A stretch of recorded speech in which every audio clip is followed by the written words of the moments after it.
अजित पवारांचा राष्ट्रवादी काँग्रेस पक्ष माहितीचा घटक आहे. माहितीचा घटक असल्याने आम्ही प्रचारासाठी जात आहोत. नाशिक विमानतळावरून नागपूर आणि नागपूरवरून चंद्रपूर प्रचारासाठी जाणार. विकास हा महत्त्वाचा मुद्दा आहे. ओबीसी मुद्दा निघतो तेव्हा वातावरण तापवणारे कोण होते? कुणाच्या कारखान्यावर बैठका झाल्या? कोणी ताकद दिली? काही लोक आमदाराचे घर जाळत असताना शांत बसले. हे दुःख विसरता येणार नाही. विकास हा महत्त्वाचा घटक आहे. जगातल्या राजकारणात युक्रेन, रशिया, इराण हे वाद सुरू आहे. अशा परिस्थितीत देशाला मजबूत नेतृत्वाची गरज आहे. ते भाजपचे अध्यक्ष आहे, ते येणार आहे.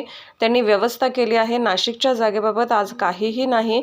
विमानातून उतरल्यानंतर ते त्यांच्या ठिकाणी, आम्ही आमच्या ठिकाणी. सगळेच अशा पद्धतीने कोणी मुलाचा फॉर्म भरतो. काही झालं तर अशा वेळी दुसरा फॉर्म असावा म्हणून डमी फॉर्म भरले जातात. ही फार जुनी पद्धत आहे. मी देखील अशा प्रकारे डमी फॉर्म भरत असतो. सुप्रीम कोर्टाने सांगितलेलं आहे. हिअरिंग सुरू आहे. निवडणूक कशासाठी असते? निवडणूक लढण्यासाठी ना, त्यासाठी आम्हाला चिन्ह मिळालेलं आहे. सुप्रीम कोर्टानं सांगितलेलं आहे, हे नियम पाळा. निवडणूक लढतो त्याला निशाणीची आवश्यकता आहे. आम्हाला खात्री आहे आम्हीच कोर्टामध्ये जिंकू. मात्र तोपर्यंत सुप्रीम कोर्टानं सांगितलं आहे, न्याय प्रविष्ट आहे असं लिहा. ठीक आहे, निवडणुकीत आपल्याला चिन्ह वापरायला मिळणार आहे. सुप्रीम कोर्टाने सांगितलेलं आहे की अजून तुमचे जे आहेत हे निकाल म्हणजे हिअरिंग वगैरे सुरू आहेत, त्याच्यावर निकाल लागायचा आहे. त्यामुळे तुम्ही तोपर्यंत जे आहे हे असं जाहीर करा. मागे पण जाहीर केलं होतं, आता परत जाहीर करतो. त्याच्यामध्ये काय बरं, एक आहे ना की निवडणूक कशासाठी लढायची असते? निवडून येण्यासाठी. त्यासाठी चिन्ह मिळालेलं आहे वापरायला. आपण निवडणूक जेव्हा लढतो, कुणी निवडणूक त्याला निशाणीची आवश्यकता आहे. आणि आता मला खात्री आहे की आम्ही सुप्रीम कोर्टामध्ये जिंकू. परंतु तोपर्यंत जे सुप्रीम कोर्टाने सांगितलेत की या गोष्टी पाळा आणि जाहीर करा की न्यायप्रविष्ट आहे. तर ठीक आहे ना, निवडणुकीमध्ये तर हे चिन्ह वापरायला आपल्याला मिळणार आहे. ती गोष्ट महत्वाची. बूम खाली करा जरा. माझी जरा गडबडीत मोठं वाक्य गेलेलं आहे काय. Okay, thank you. असं आहे की राष्ट्रवादीचे आमचा जो पक्ष आहे अजितदादांचा, हा महायुतीचा एक घटक आहे.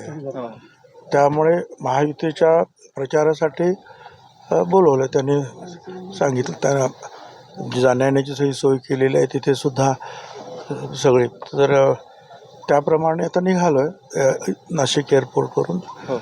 नागपूरवरून मग ते जिथे त्यांनी कार्यक्रम ठेवलेले आहेत सभेचे, जाहीर सभेचे वगैरे, त्या सभा अटेंड करणार.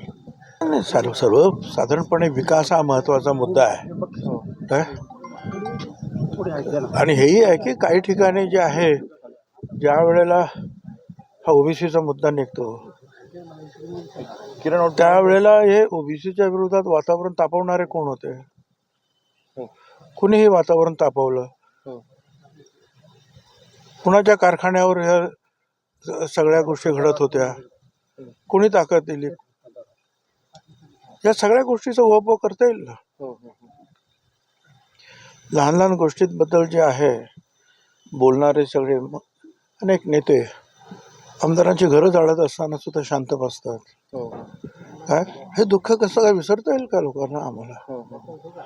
अशा अनेक गोष्टी. आणि तिथल्या काही लोकल असतील.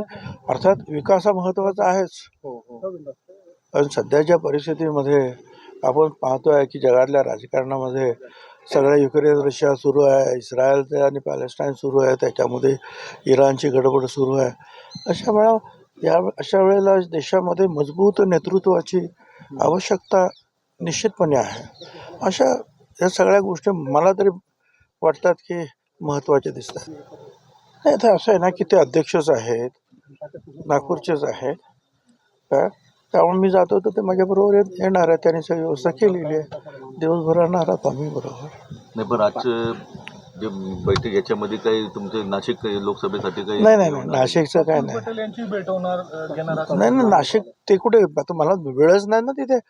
ते विमानातून उतरल्याबरोबर हेलिकॉप्टरने ज्या वेगवेगळ्या ठिकाणी, तिथं कुठं प्रफुल्लभाई भेटणार मला? काय आणि काय बोलायचं तर फोनवर बोलतील. आणि जे काही निर्णय घ्यायचा ते घेतील निर्णय, त्याबद्दल चिंता करण्याचं काय कारण आहे.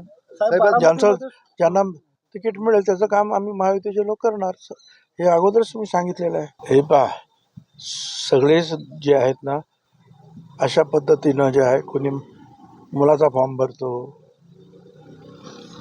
कोणी आणखीन त्यांना आवश्यकता वाटत काहीतरी झालं आणि रद्द झाला तर एक डमी असला पाहिजे. ही पद्धत आजची नाही, फार पूर्वीपासूनची आहे. मी सुद्धा ज्या वेळेला फॉर्म भरतो तर कोणाचं तरी डमी म्हणून भरतोच. वर्तमानपत्रामध्ये जाहिरात